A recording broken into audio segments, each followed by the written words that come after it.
Hello and welcome back to the Runaway American UK edition. A lot of you were saying, because I reacted to Stephen Fry talking about the Catholic Church, that I should check out his show that he does, QI. I actually have a special request by this. I have a special request from this as well for a much longer video, but there was a lot of comments telling me to watch America, Facts About America, You May Not Know, QI, and I just thought I would get to that. I have a little time now, so why not watch it? I'm excited to see what this consists of. I think it's a bit of a comedy show, a bit of a variety show maybe. I'm not really sure. Let's dive in though. Here we go. Where are 1% of American adults?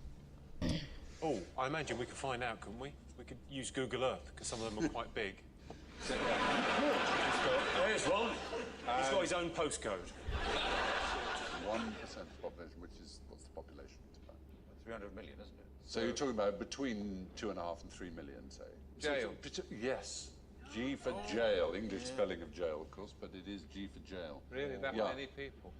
3 million people are locked up? Well, 2.3, which is 1 in every 99.1 adults. All of those guys there are innocent as well, because they all were arrested for having switchblades, but they've all only got one arm. Well spotted.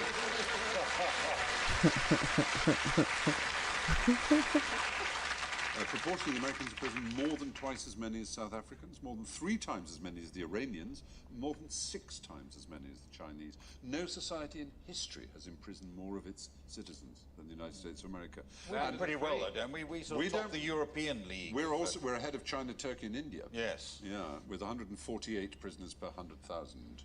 It's the 3 strikes and they're out. That's been really the problem. bumped it up Yeah. recently. I mean, a legal system based on baseball just seems bizarre. We don't seem to understand the law. It's all very complicated. What's simple? What do people like? Baseball. Right then. Here's the rule. 3 strikes and you're out. Yeah. Mental. What it means is if the first 2 strikes, the first 2 crimes you're convicted of are serious enough, the third one, no matter how trivial, will get a life sentence, 25 years or more. So, for example, Leandro Andrade is serving 2 consecutive 25-year terms for shoplifting 9 videotapes. He took 9? Yes. Kevin Webber, 26 years for stealing 4 chocolate chip cookies. It's astonishing. It's really That is stupid, crazy. because if you know you're on this sort of deal. Yeah. Take 5. Yes, That is the idea. Do another murder. Do a bank job. There's no point. There's no point doing anything trivial. If No, you're I going know. to get caught. It is a bit bonkers. But the racial numbers are a bit worrying. And the gender numbers, it's 1 in 30 men aged 20 to 34 is behind bars. But for black males, that's 1 in 9. Yeah. 1 in 9. There are more 17-year-old black people in jail than in college. So 5% of the world are American, 25% of all prisoners Isn't the real are American. controversy with this the business? It's Well, because that's it's a true. business, It's yeah. also, as you say, right? So it is a business. For-profit prisons are massive in the United States. It's basically slave labor. So, I'm not gonna. I am gonna say, we put a lot of people in jail who shouldn't be in jail, and we also put them in for very long sentences. We have absolutely the 3-strike system. Some states have adopted that. There are some states that do a 3-strike system. But the fact of the matter is we imprison, obviously, people of color are imprisoned at far greater rates and for far longer sentences for the same crime. Do with that what you will, kind of is plain English, you can kind of read between the lines, right? But the concerning part of that is the fact that it is for profit. That is the reason we imprison so many people. That is the reason a lot of our crimes are for ridiculous, ridiculous reasons that they go to prison for such long periods of time. The prison system is one in the U.S. that's just, again, baffling. We have so many lovely things that just blow my mind. It's not just license plate. They make loads of stuff. Well, one of the things I should have said when talking about contraband is that you're not allowed to bring into America anything that's been made by forced labor or prisons. But in America, you can almost say, if you were so minded, that they've reinvented the slave trade. Yeah, that's what I just said, yeah. For example, 100% of all military helmets, ammunition belts, bulletproof vests, ID tags and other items uniform, 93% of domestically produced paints, 36% of home appliances, 21% of office furniture, which allows the United States to compete with factories in Mexico because, of course, obviously the workers can't refuse to work for 25 cents an hour. I'd very much like to say something hilarious, but something must be done. It is. Should we? Yeah, It feels a bit more question-timey this evening. Go on. it is a bit amazing, isn't it? Yeah, it's extraordinary. Yeah. It's slavery by the back door. It's 100%, Which yeah. is another video that I've got.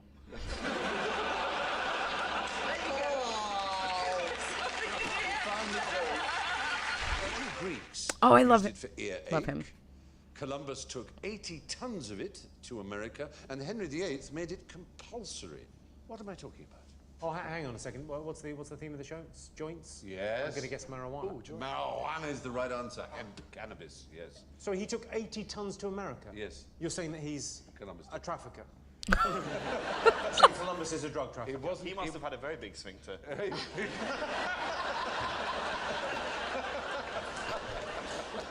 It was pretty enormous. Pretty Joint in nervous his when hand you got there. across the imagine. Well, as you probably know, cannabis plant is also used for the creation of hemp and ropes. He had tons of it just on his ship alone of rope made from hemp. And also it was made under King James, it was made compulsory for the colonials to grow it and to use it. They mostly wore hemp clothing. And hemp was used as an oil, as a lubricant, and all kinds of things. As you can buy hemp oil now. But by the middle of the 19th century, cannabis was recommended by the US Pharmacopoeia for the following disorders: neuralgia, tetanus, typhus, cholera, rabies, dysentery, alcoholism, anthrax, leprosy, incontinence, snakebite, gout, tonsillitis, and insanity. Insanity. Pretty much everything, though. It I would did, imagine if didn't you it? went into the chemist, it sounds like they only had one thing. What have you got? Well, I'll have a think. Well, there's a Greek This. word for that, panacea, the cure-all, literally. And so they did more or less think it was a panacea, as they did so many drugs, as they did heroin when that came out, and cocaine. Well, in defence of both of those, it will take the edge off. But there are still people who believe it. People are very keen for the legalization of medicinal marijuana. It seems weird that we haven't got medicinal marijuana, but we've got medicinal heroin. Yes, isn't That's it? kind of an odd quirk, isn't it? I It's a weird suppose so, thing. except that, of course, there is no real painkiller available except the one that we get from the poppy, which includes morphine and heroin. We just can't make a drug that does the same thing. Mummy's hugs. Mummy's hugs and kisses. Sweet hugs. That's so And lovely. then if they don't work, heroin. Yeah. Next up. You've got it spot on the money, Jack. Absolutely. What's so darn shocking about this map? Oh, God. Is darn important? Darn is very Thing? important. So Yes. it's something to do with knitting? Knitting? No, not Weaving. that kind of darn. Where in the United States, what might darn be for? Darn. Darn. People who say darn. Yes, people who say darn. It's a euphemism for damn from 1781, and this is its jizz score. Okay. It's jizz score? It's statistics, people. Okay. There Is was it, though? an analysis done of 9 billion words 9 billion in American tweets. ejaculations. Blue is bad, but orange is really bad. 9 billion words in American tweets, and then they've geocoded them. So they analysed where they are, pinpointing it on a map, and then they displayed them as heat maps. So this is darn, and if you look at the more the word is used, the darker the red colour. And the less it's used, the darker the blue. Darn so nabbit. it shows that darn is used very heavily in the northern central states. Well, in tweets at the very least. So have a look at this one. What word do you think this map represents? This is another American swear word. Golly. You're close, it's gosh. Gosh. It's gosh. Sure it's So heavily used around Texas. You can see where the red is. And Yeah, 'cause they don't say God. They don't use gosh. So, like, gosh. Very much. Quite like that. I Like, oh my these gosh. words. Words that people use when they jizz. Is that what it is? Darn. Oh, my God. Gosh darn it. I'm sorry, Miss Anna. This show's changing, isn't it? I'm just trying to wrestle it back. So have a look at this one. Very heavily used in New England, hardly used in the southeast at all. Goddamn. It's asshole. Asshole. That's common, yeah. Yeah. Asshole. They don't say asshole in Arkansas. Georgia. Or the Carolinas. Yeah, not used in Florida. It's not used in Montana because there's nobody there. That's true. It's not often you see a map of the jizz score for arsehole, is it? It's not often. Not now Stephen's gone. No. So here's the question is, do you think that people who swear a lot are more articulate or less articulate. More articulate. Why? Because they've got more words. That's exactly right. That's exactly right. Wank and bloody and things like that. People who don't swear. The king of You were doing intelligence. so well, and now you're going to hardly appear in the programme at all. No, there's a swearing fluency test, and if you do the test and you ask people to write down how many swear words they can think of in 2 minutes, the people who will succeed best are the people who are the most articulate. Although it depends on what language you speak. So Japanese, very, very few swear words. Dutch bargees, they can swear uninterrupted, most of them, for 2 minutes without repetition or hesitation. Can they really? Yeah, Wow. Dutch is really good. They've got, what's that word? Schwaffling. What does it mean? Well, you certainly couldn't say it on Dutch television. It means to bang your penis against the Taj Mahal. Very specific. And why did one need to come up with that is the question. To bang. Why? What was the context of which that came from? Like, Princess hasn't had that. who hasn't felt like they needed to do Hate that? Shakespeare. There's a picture of American farmers hating Shakespeare. Something to do with Shakespeare caused immense trouble to American farming. It's not Shakespeare's fault at all. Not some farming practice that's hidden away in the sonnets or something. It was an eccentric drug manufacturer called Eugene Schieferlin, and he decided that America should contain examples of every bird species named in the works of Shakespeare.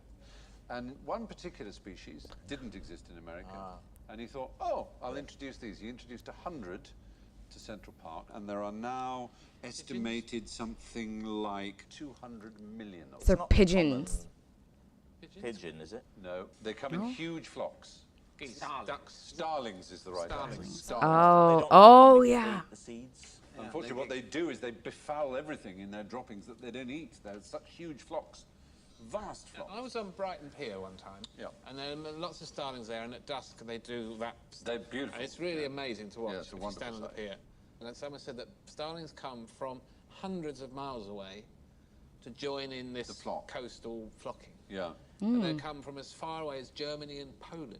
A lot fly of the Polish around ones are coming and- over here now and taking away a lot of the, a lot of the British starlings' jobs. If you'll see a lot of British starlings just sat on the prom like this, come bloody typical. Yeah, but they're the lazy British starlings who don't want to Yeah, work. why don't they just get up and join in, you know? But they won't, will they? It's typical, typical. No, you're right. The flocks are up to 1 million, some of them. I mean, enormous flocks. And are they just having fun?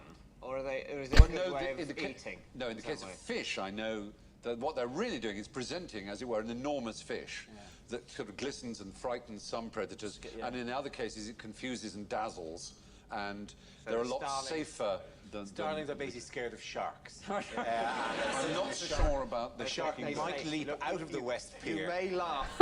When was a starling last killed by a shark? That's true. So it works. You're absolutely right. It's 100%. It works. It is 100% starkly proven. They'll keep us safe from sharks. Come on, boys. Boom. And they're like that. So, good, excellent. Starlings were brought to America in an attempt to introduce all the birds in Shakespeare to the US. They're now a major pest. Oh, very funny. Like the first one was like the most obviously like talking about what is a social and political issue in the United States, but also taking on a funny tone. But then at the end, Jimmy Carr's like, well, I want to make a joke, but really we maybe should be doing something about it. I'm like, yeah, I'd love if someone did something about it. Don't know if they will. Don't think they will.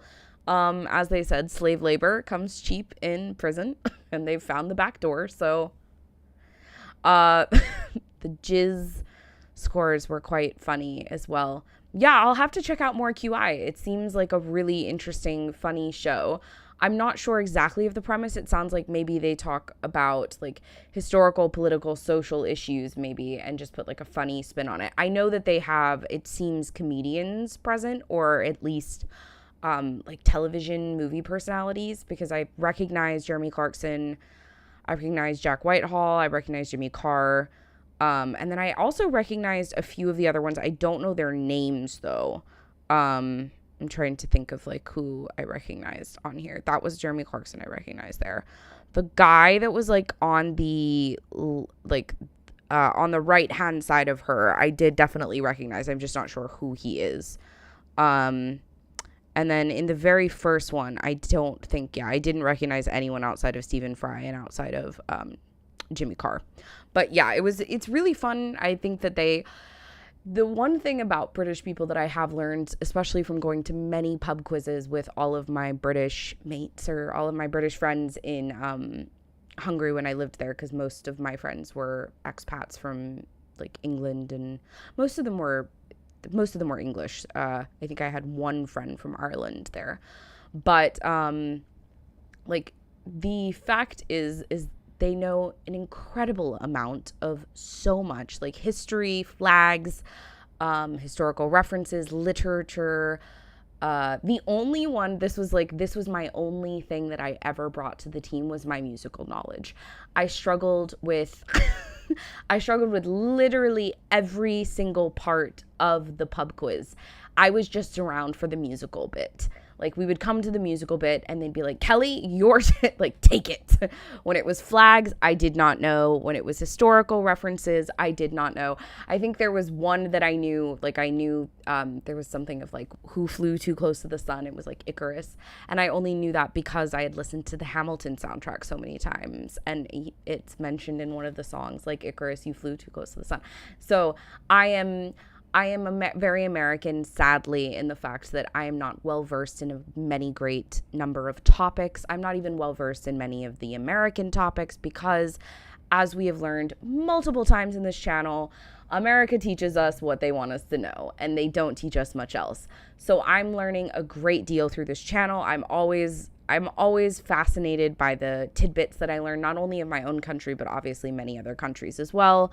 And of course, about the UK, which we have established, again, I know little to nothing about, except through my own ventures, which I've done through my own like interests. As I've said before as well in this channel, I have an interest in like the Tudor era, so I watched a lot of like shows about it. I've read a couple novels about it because I was interested in it. I did learn on this channel about the Victorian era and the Elizabethan era, noting that those were named after monarchs, which I was not aware of because, again, we don't learn these things. Thank you so much for tuning in, though. Really enjoyed this. Tell me if I should watch any other QI. I know I have one special request for QI that I will be getting to very soon, though. So thanks so much again. Please like this video, subscribe to my channel if you're not already subscribed. It really helps to boost my channel and help me make more content like this. So thank you so much and goodbye.